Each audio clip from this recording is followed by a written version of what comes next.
How's it going, everybody? Alex Ivanovich here, back with the Trajecta podcast. We're going to be doing something a little bit different today. We have another interview, another special guest, this time with Evan White. Evan, how are you doing? I'm doing great. How are you, Alex? I'm doing fantastic. For this episode, we're going to focus on where kids your age are at with understanding money, understanding finances. Is investing at all talked about, or budget? So I'll just ask you a few questions and you give me the best answers that you can.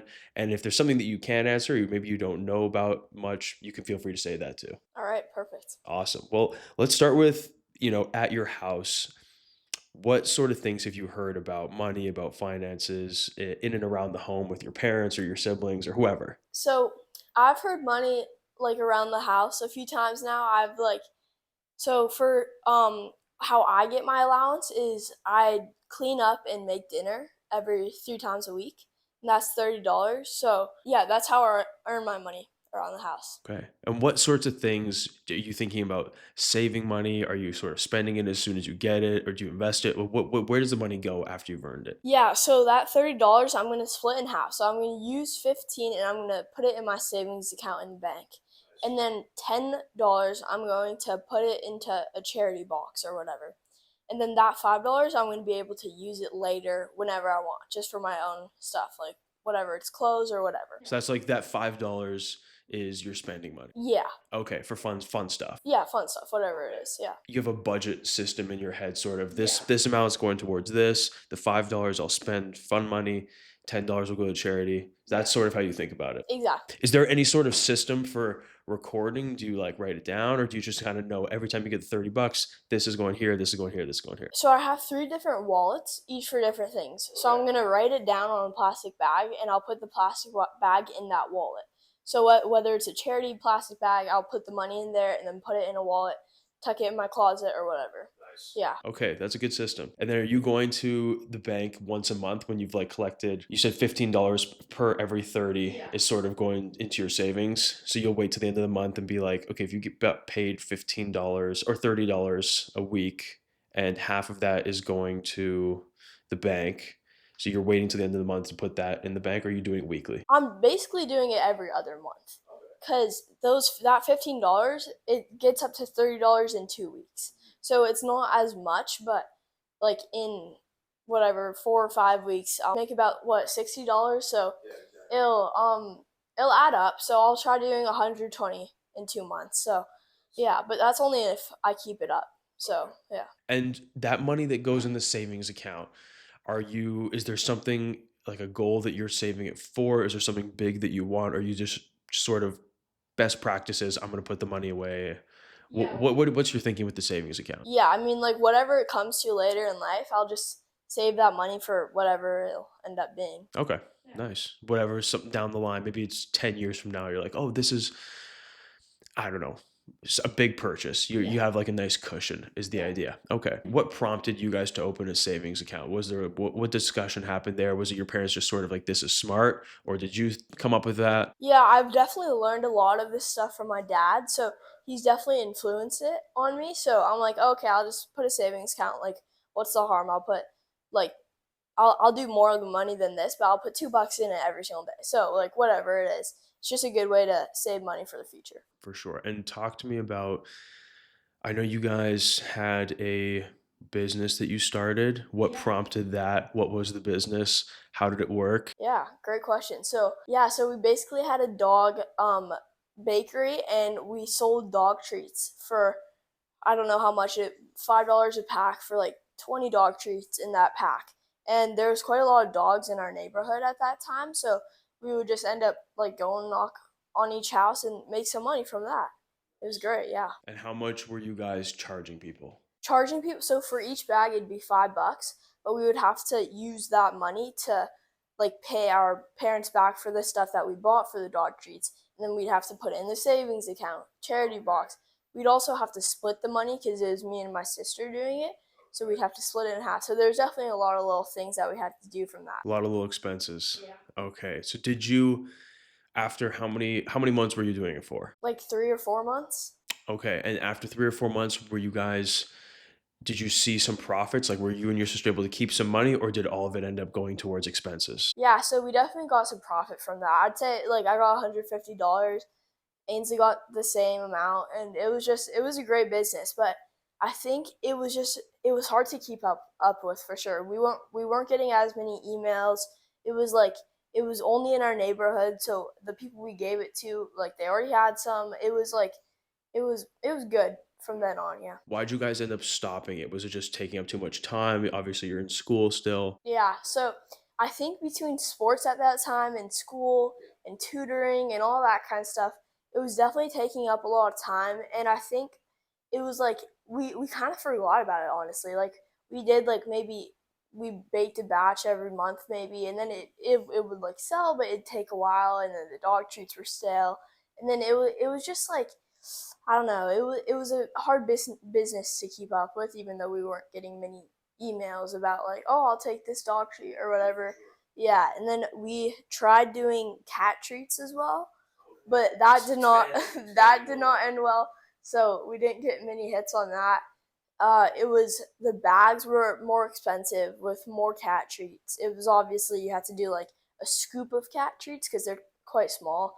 So you couldn't be like, oh, 10 cat treats in a bag because then it's like bag's not even full. So Yeah, you gotta get your money's worth. I hear you. I hear you.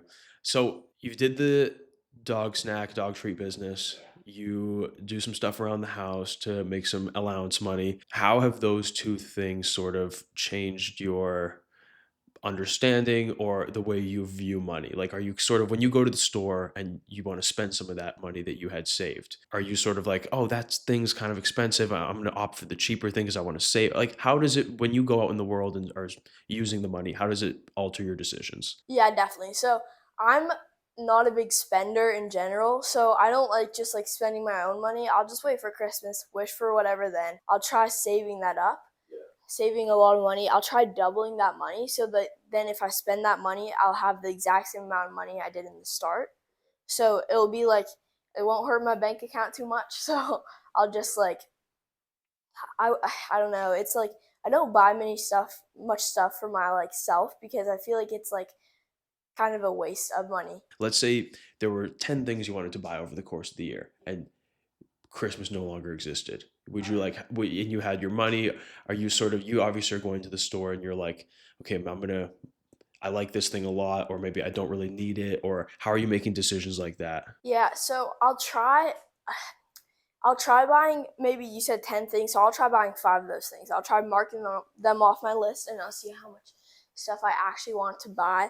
And then yeah, but if I really want something, I'll buy it with my own money, like that $5 that I've saved for myself. Like it's like in 2 weeks I'd make $10, so it's like not a lot of money that I could spend. So I wouldn't just go in my bank account and like grab some money out of there because it's just yeah, that's the savings account. No, so I would just use that $5 a week that I would get. So I've obviously worked alongside your dad for a while. Yeah. What is there anything you've heard him talk about around the home or yeah, around home that sort of sticks out to you about work at all? Or have you thought about investing, or what does it mean to invest, or using that savings money? Like, tell me about just where's your knowledge, where's your interest with that sort of stuff? So, yeah, for sure. So when you say finance, I put some money in the Roblox stock basically, and my dad was helping me out there, and it went up, and then I was like, okay, let's just like stay there. Let's see if it goes up any further.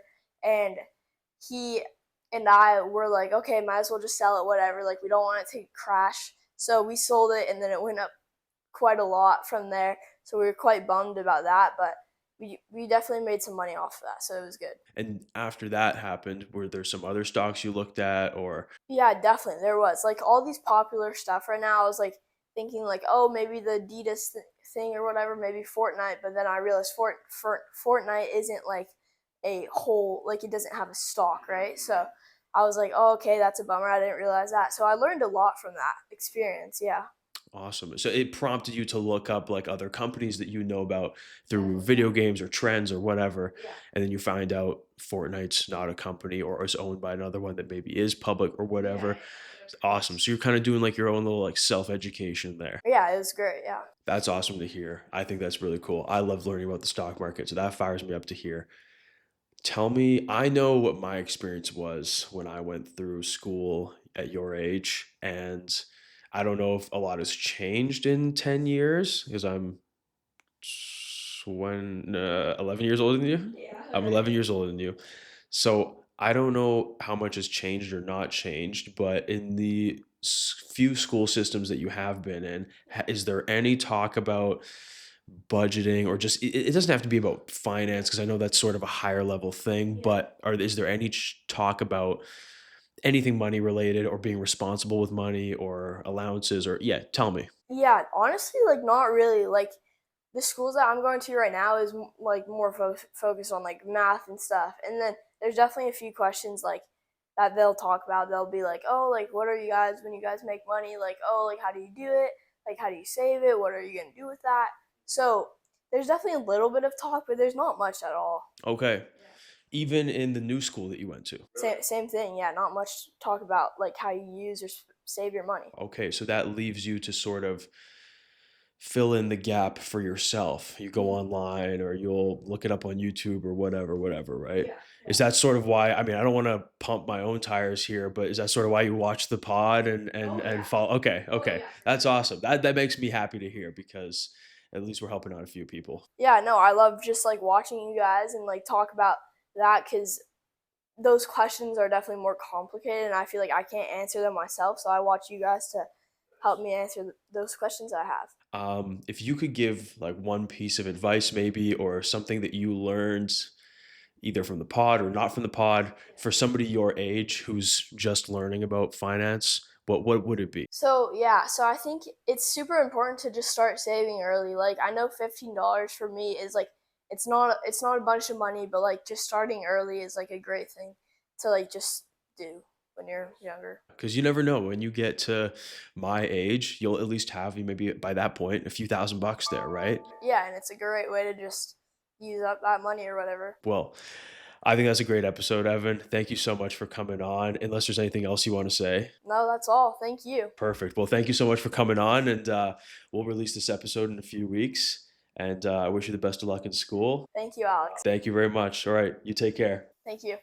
The content of this podcast is provided for informational and educational purposes only and should not be construed as financial, investment, legal, or tax advice. The views and opinions expressed by the host and any guests are solely their own and do not reflect the views of any employer, firm, or affiliated institution. Any examples or strategies discussed are general in nature and may not be appropriate for your personal circumstances. Always consult a licensed financial advisor or other qualified professional before making any financial decisions. The host and production team assume no liability for any loss or damage resulting from reliance on the information provided in this podcast.